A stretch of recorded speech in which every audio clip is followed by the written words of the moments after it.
Selamat pagi anak-anak remaja, pemuda yang luar biasa. Kita kembali sama-sama belajar ya. Kita kembali belajar firman Tuhan. Dan hari ini judul pelajarannya, jadilah padaku menurut kehendak-Mu. Yuk kita sama-sama minta pimpinan Tuhan sebelum kita mulai pelajaran sekolah minggu kita pada hari ini. Bapak, kami mengucap syukur ya Tuhan, hari ini kami belajar firman Tuhan, kembali terus diperdalam firman Tuhan, kasih Tuhan. Dan hari ini kami ingin semakin mengenal bagaimana kami harus mengerti kehendak Tuhan dan bagaimana kami harus menuruti kehendak Tuhan. Ajar kami Tuhan, Roh Kudus-Mu yang berbicara buat kami serahkan waktu ini ke dalam tangan Tuhan. Dalam nama Tuhan Yesus kami berdoa dan mengucap syukur, amin. Masih tentang kesatuan, mari sambut Sang Raja ya, mari sambut Sang Raja. Dan kesatuan yang pertama itu proses kelahiran yang ajaib.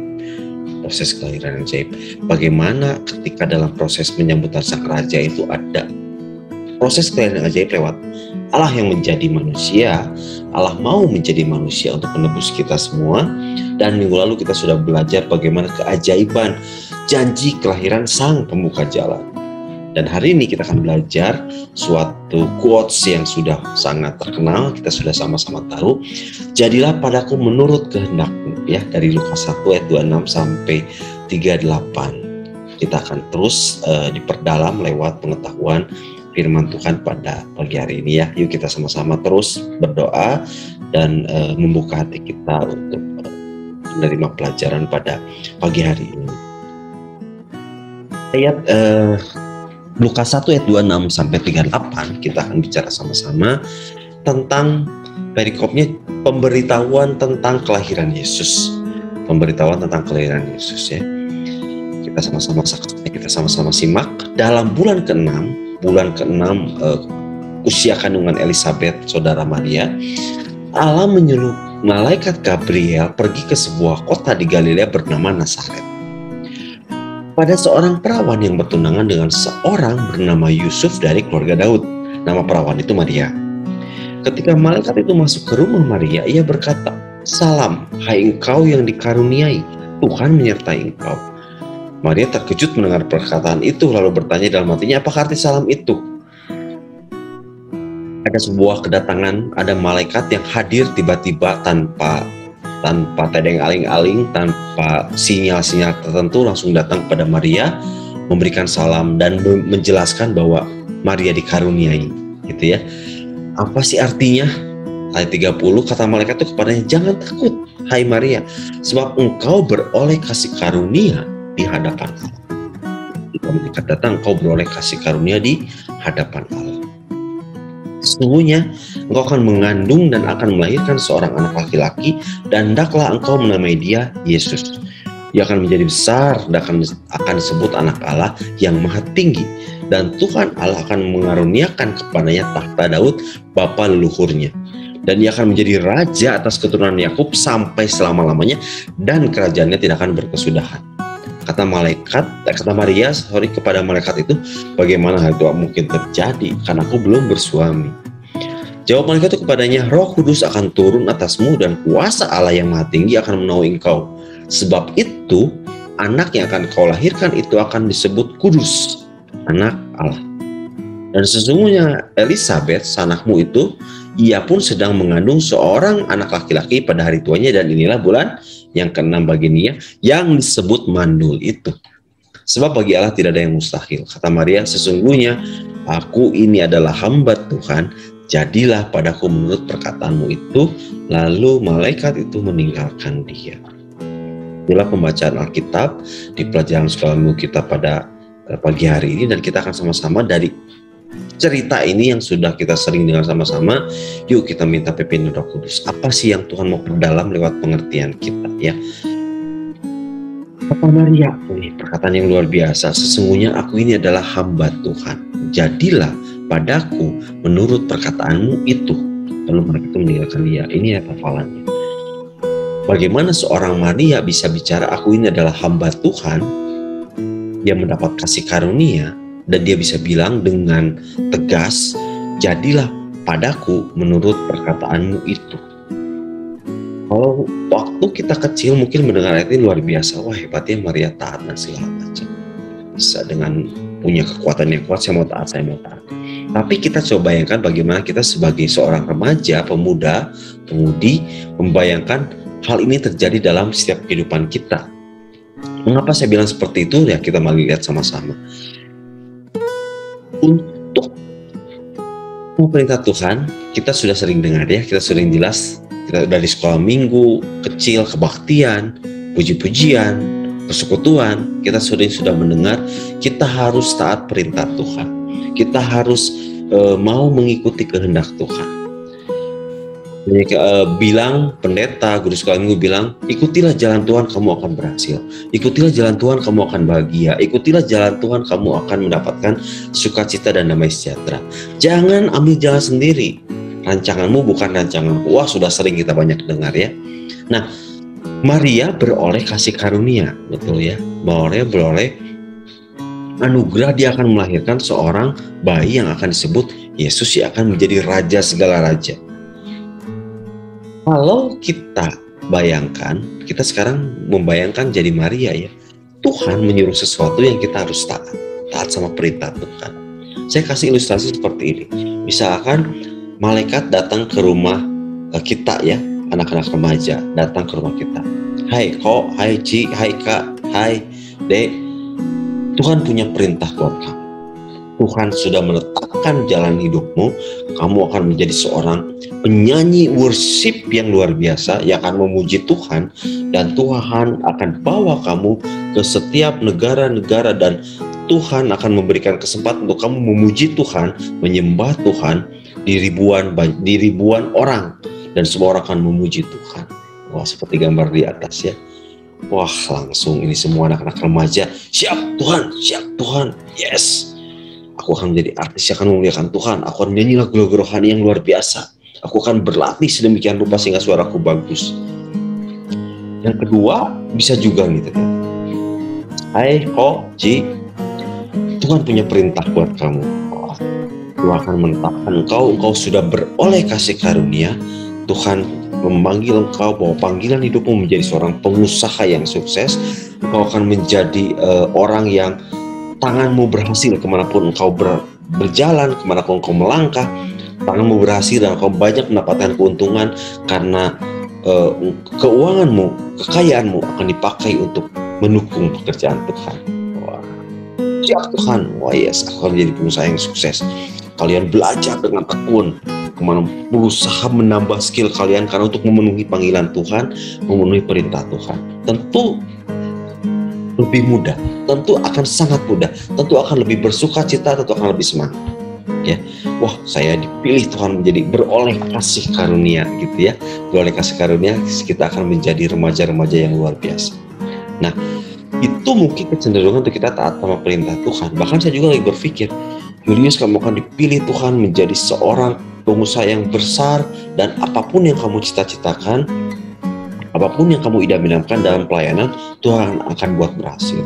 Wah, tentu akan semangat ya, saya juga ya. Tapi apa yang terjadi dengan Maria? Gitu. Ini yang harus kita bahas.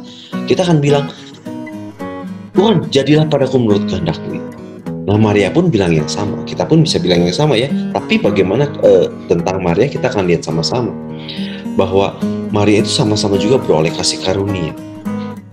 Jadilah padaku menurut perkataanmu itu. Kita bisa sama-sama dibilang dengan Maria, oke, siap Tuhan. Nah, kita bayangkan Maria, kalau kita lihat dalam konteks Alkitabnya, Maria itu usianya itu sekitar 13-15 tahun. Ada yang bilang sampai 17 tahun, kurang lebih ya. Tapi bisa dipastikan bahwa satu, Maria adalah remaja. Remaja pun mungkin remaja-remaja awal, sama seperti kita. Ya, remaja yang ini saya kasih gambar Maria, seorang wanita Yahudi yang cantik, yang baik hati gitu ya. Wah, idaman para pria di zaman itu.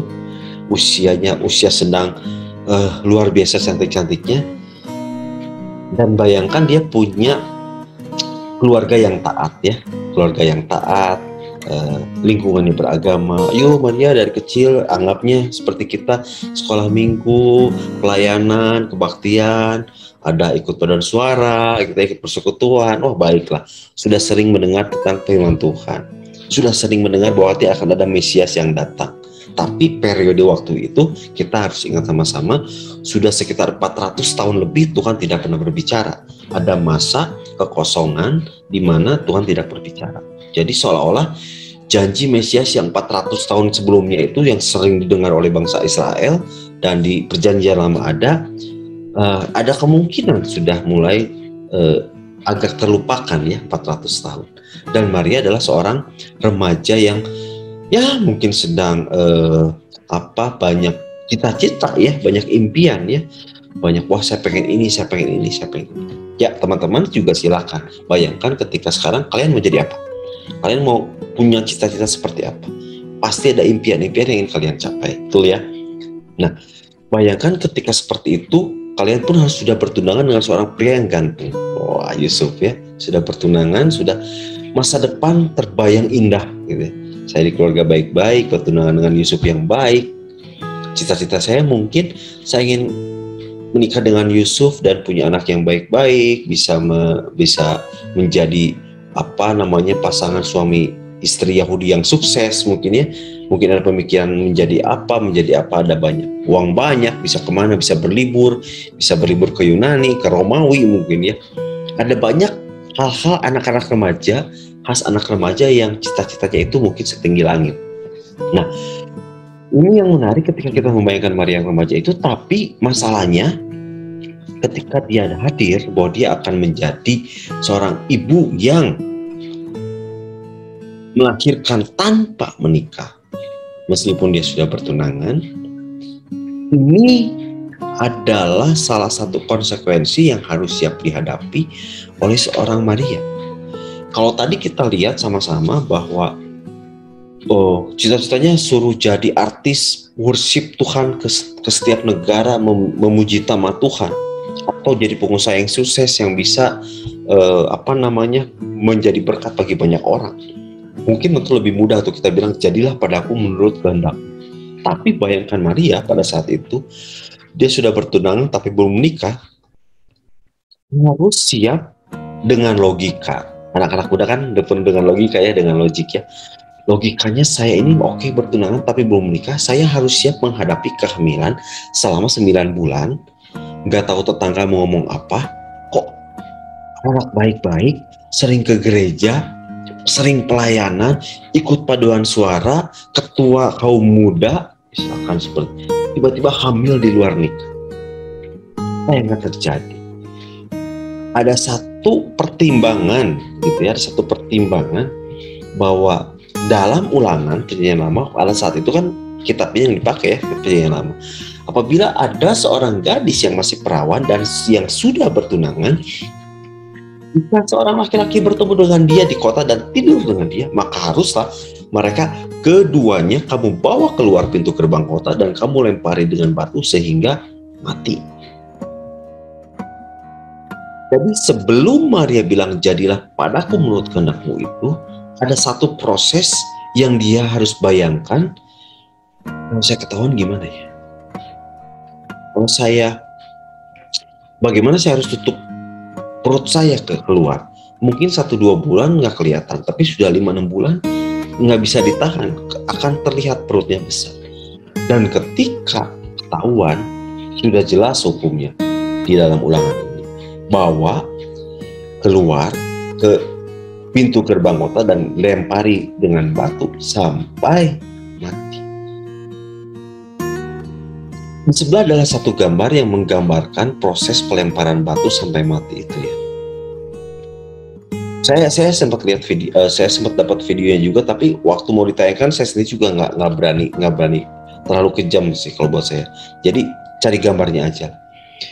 Wanita ini disimpan, kalau di sini dilihat dia harus masuk setengah badan ke dalam tanah ya, ke bawah ke tanah, dengan maksud pasti tujuannya kurang lebih untuk dia tidak bisa lari, betul ya, dia tidak bisa lari, tangannya diikat, tidak bisa melawan dalam keadaan tidak berdaya, dan harus siap dilempari batu oleh banyak orang. Ini satu gambaran hitung-hitungan, kalau bahasa hitung-hitungan ya. Di satu sisi Tuhan bilang, malaikat bilang, ini ada janji kamu akan melahirkan bayi, Oke, raja segala raja, Mesias yang sudah dijanjikan 400 tahun yang lalu. Tiba-tiba tanpa angin badai, sudah lama tidak ada Tuhan berbicara, tiba-tiba hadir, engkau akan melahirkan raja di atas segala raja.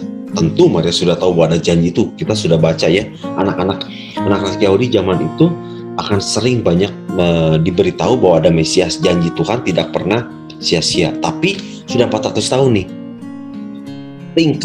Tingkat euforianya itu tentu sudah menurun. Sekarang hadir tiba-tiba, wah, tentu ada gembira. Yes, akhirnya Mesias itu datang. Ke saya. Nah, ke saya masalahnya saya belum bersuami. Artinya seperti ini.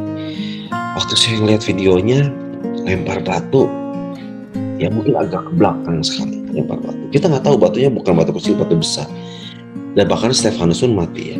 Dan harus siap sampai mati masalahnya. Dan tentu dia bisa banyak pikiran juga. Kalau saya mati, anaknya gimana? Percuma dong sia-sia. Apa lebih baik saya nggak usah gitu? Saya tolak gitu kasih karunia karena resikonya mati.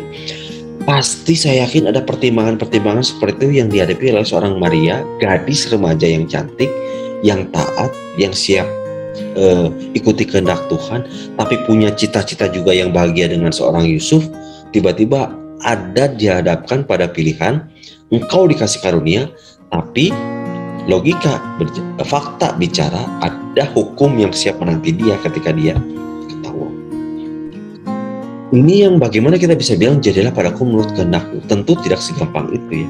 Nah, ketika dia bilang aku ini adalah hamba Tuhan, sudah sangat jelas bahwa hamba itu berasal dari kata doulos ya. Doulos itu budak, hamba itu budak. Zaman sekarang memang kata-kata ini banyak yang dihaluskan gitu ya. Untuk yang bawahan itu banyak kata-kata yang dihaluskan supaya kedengarannya enak gitu ya. Istilahnya pada misalnya dulu pembantu disebut sekarang asisten rumah tangga. Ada banyak kata-kata yang dibuat cenderung lebih halus.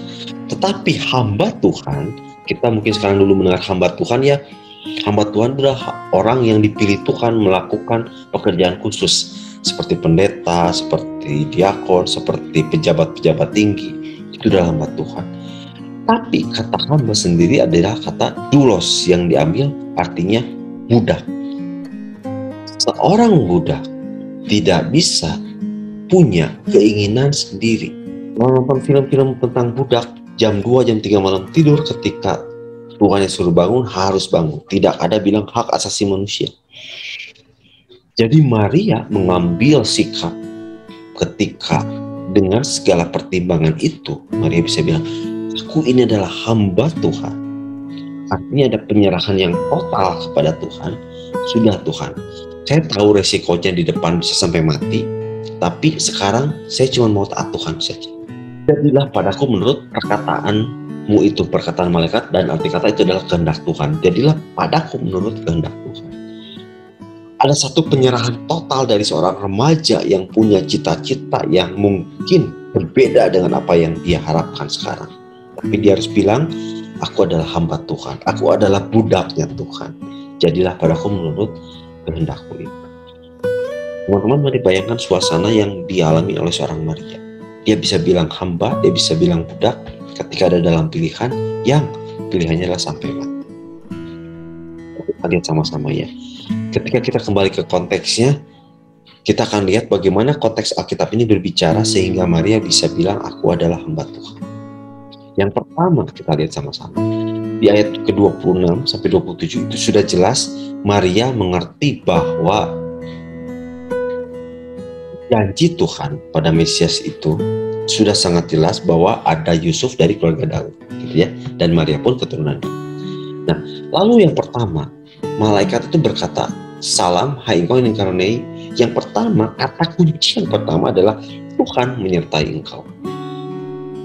Ketika suasana hening, 400 tahun tidak ada cerita, malaikat datang dengan bilang salam penguatan, Tuhan menyertai engkau. Memang Maria pertamanya bertanya ya, apa sih artinya Tuhan menyertai engkau gitu ya. Lalu yang kedua kita lihat sama-sama ketika bilang Tuhan menyertai engkau artinya apa? Tenang, Tuhan menyertai engkau itu ada dua judul gitu ya. Yang pertama bahwa engkau itu beroleh kasih karunia di hadapan Allah. Engkau itu beroleh kasih karunia itu. Kasih karunia itu dari kata karis. Karis itu gift, pemberian. Gift itu pemberian, sesuatu yang diberikan ketika seseorang yang memberi tidak wajib memberi. Dan seorang yang menerima pun tidak layak menerima. Itu adalah gift, kasih karunia. Tuhan menyertai engkau karena apa? Yang pertama, engkau beroleh kasih karunia di hadapan Allah. Tuhan sudah memilih engkau untuk menerima kasih karunia. Dan yang kedua, seperti tugas yang akan diberikan Tuhan kepada Maria, engkau akan mengandung dan melahirkan seorang anak laki-laki. Dia adalah Yesus. Dia adalah anak Allah yang Maha Tinggi. Dua hal ini adalah kata-kata pertama, tugas sekaligus kekuatan dari Tuhan ya kepada Maria. Oke, pasti Maria mengerti dari ayat 31 sampai ayat 33 karena dia sudah banyak mendengar tentang ajaran-ajaran dari orang tuanya gitu ya.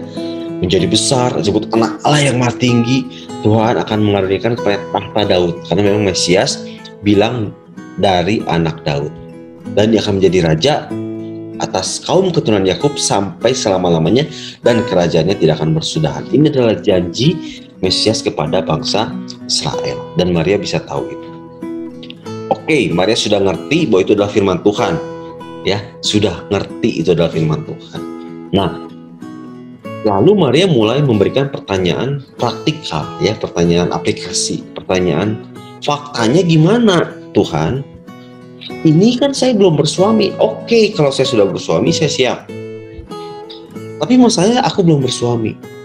Pertanyaan yang saya siap taat, tapi masalahnya ada masalah nih, gitu kan? Lalu malaikat menjawab, tenang, Roh Kudus akan turun ke atasmu dan kuasa Allah yang Maha Tinggi akan menaungi engkau. Jadi ada janji Tuhan turun dan Tuhan akan menaungi, Tuhan akan menyertai. Ini janji Tuhan kepada Maria. Lalu Tuhan memberi contoh ayat 36. Elisabet anakmu itu, Elisabet yang mandul itu, Elisabet yang tua itu sekarang sudah mengandung. Dan kata terakhir penguat, sebab bagi Allah tidak ada yang mustahil. Jadi dari awal dan bilang Tuhan menyertai engkau, di akhir bagi Allah tidak ada yang mustahil. Ini adalah menunjukkan suatu kekuatan Tuhan, bahwa Tuhan yang pencipta alam semesta itu, Tuhan yang Alfa dan Omega itu akan menyertai dan melindungi. Allah yang Maha Kuasa, yang tidak ada yang mustahil, Dia memberikan kasih karunia kepada Maria. Proses perjalanan malaikat ini, kata-kata dari malaikat ini yang membuat Maria bisa bilang di ayat yang ke-38. Yes, aku adalah hamba Tuhan, aku adalah hamba Tuhan segala semesta alam, Tuhan Alfa dan Omega. Jadilah padaku menurut perkataanmu itu. Ini jawaban Maria setelah mendapat penguatan daripada malaikat yang pasti ada kuasa daripada Tuhan. Dia bisa dengan firm, teguh, bilang bahwa aku adalah hamba Tuhan. Terakhir saya ingin bilang bahwa bagaimana kita terus belajar sebagai seorang remaja, sebagai seorang pemuda, mengikuti kehendak Tuhan, bukan untuk kehendak Tuhan, tapi untuk kebaikan kita. Tuhan bisa pakai Maria. Andai kata Maria menolak gitu ya, kita berandai-andai. Tapi Tuhan sudah tahu bahwa Maria akan menerima. Tapi andai kata Maria menolak, kalau kita boleh berpikiran dia, maka Tuhan rugi. Tuhan tidak akan pernah rugi. Yang rugi adalah Maria. Maria melewatkan kesempatan beroleh kasih karunia. Tuhan bisa pilih siapapun untuk menjadi ibunya Yesus. Tapi kalau Tuhan pilih Maria, itu adalah kasih karunia Tuhan. God grace buat Maria. God grace buat kita semua. Bukan untuk kebaikan Tuhan, karena Tuhan tidak pernah membutuhkan manusia sebetulnya. Tapi untuk kebaikan kita. Untuk kita sekarang semakin begitu mendengar kata Maria, kita langsung teringat pada suatu sosok remaja yang mungkin mengorbankan masa depannya, cita-citanya dia, yang menurut dia awalnya terbaik, tapi ternyata yang terbaik adalah dia dipilih Tuhan untuk mengandung bayi Yesus, Mesias, Raja segala raja. Dan lewat jalan yang luar biasa, Maria yang belum bersuami, yang mungkin siap menghadapi resiko kematian, tapi sejarah membuktikan, Alkitab membuktikan Yesus bisa lahir. Maria bisa selamat dari ancaman hukuman mati, bisa melahirkan Yesus, bahkan Yesus bisa menunaikan tugasnya sampai mati di kayu salib. Apa yang kita bisa bawa dari pelajaran pada hari ini? Mengikut Tuhan, meninggalkan segala sesuatu untuk Tuhan, karena kita adalah hamba Tuhan. Belajar sama-sama bahwa itu adalah untuk kebaikan kita. Ada masalah ke depan, bisa ada masalah. Maria harus melahirkan bayi Yesus sambil mencari-cari tempat karena semua penuh. Betul ya, ada kesusahan, tidak gampang, bahkan sempat harus ke Mesir ketika Yesus sudah lahir.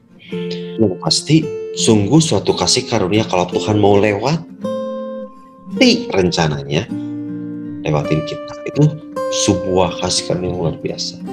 Dan pasti ketika Tuhan menyuruh kita melakukan sesuatu, Tuhan pasti akan perlengkapi kita. Tuhan pasti akan mengaruniakan kuasa Roh Kudus untuk membuat kita bisa melewatinya.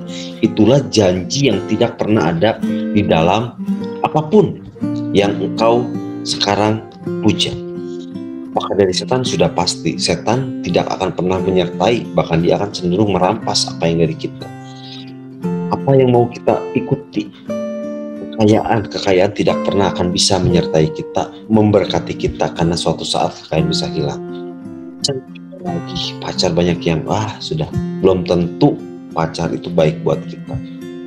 Tapi mengikuti kehendak Tuhan, meskipun rasanya bukan yang terbaik buat kita, tapi ketika kita bilang saya adalah hamba Tuhan, kalau hamba ulos budaknya kepada Tuhan alam semesta, pasti Tuhan akan sertai, pasti Tuhan akan naungi, dan bagi Tuhan tidak ada yang mustahil.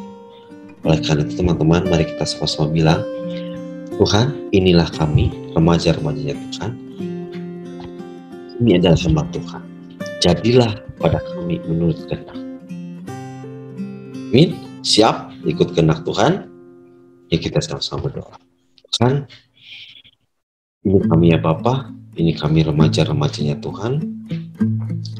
Kalau ada banyak hal-hal yang mungkin Tuhan sudah sampaikan kepada kami, apa yang menjadi tujuan Tuhan, panggilan hidup Tuhan buat setiap kami, bagaimana kami harus bersikap sebagai remaja-remaja Tuhan, bagaimana kami harus selalu taat pada kehendak Tuhan, bagaimana kami harus selalu taat pada Alkitab yang kami pelajari. Tuhan, kalau hari ini kami merasa bahwa itu adalah sulit, kalau kami merasa rugi untuk ikut kehendak Tuhan, kalau kami merasa malas untuk taat sama Alkitab, Tuhan ampuni kami. Tuhan ajar kami untuk kami melihat bahwa Alkitab, firman Tuhan itu adalah yang terbaik untuk setiap kami. Supaya kami tidak membuang waktu remaja kami mau terus ikut Tuhan karena kami tahu kami adalah hamba Tuhan. Tuhan akan menyertai kami, kasih karunia Tuhan akan menaungi kami, dan kuasa Tuhan tidak ada yang mustahil untuk setiap kami ya Tuhan. Ajar kami terus Tuhan, bentuk kami, perkuat setiap roh dan jiwa kami untuk kami semakin semangat. Kami adalah remaja-remaja yang takut Tuhan. Kami siap bersinar di tengah kegelapan. Terima kasih ya Bapa. Di dalam nama Tuhan Yesus kami berdoa dan mengucap syukur. Amin. Amin. Para remajanya Tuhan, selamat pagi. Tuhan Yesus memberkati. Yes.